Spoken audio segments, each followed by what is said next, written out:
My name is Morgan Vanetis with the Home Collective and the Build Collective, and today we are at our Citrus Way project. So this was your standard Scottsdale tri-level. We had a sunken living room, we had tons of walls, closed off spaces, and it was dark and dingy. When we first walked in, there were walls everywhere. You walked in, and right as you walked in, you hit a wall. So we really knew that we were dealing with a small space that we wanted to make feel larger. When the homeowner first reached out to us, he had owned this home for over 15 years and it was time for a renovation. Things weren't working anymore. Our client wanted a space that he was proud of. He's been working hard his whole life and he loves to cook. He wanted to be able to cook and see the rest of his family. The homeowner really let us get creative with this space. What he truly wanted was an open concept. We decided to opt out of doing a dining room and we did an eat-in island instead. We knew from the beginning that they wanted this light, bright, coastal feel, but we wanted to make sure it was an elevated coastal and not something that was cheesy.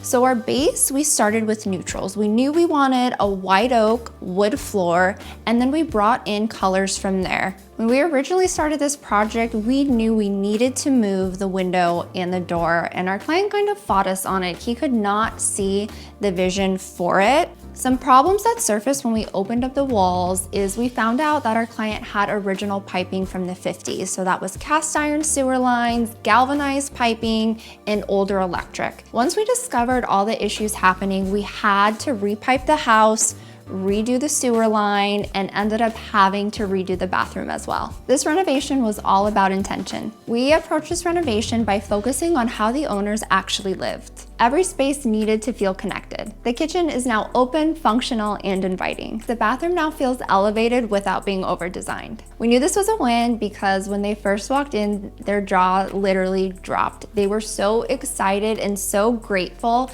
that we were able to give them the space of their dreams.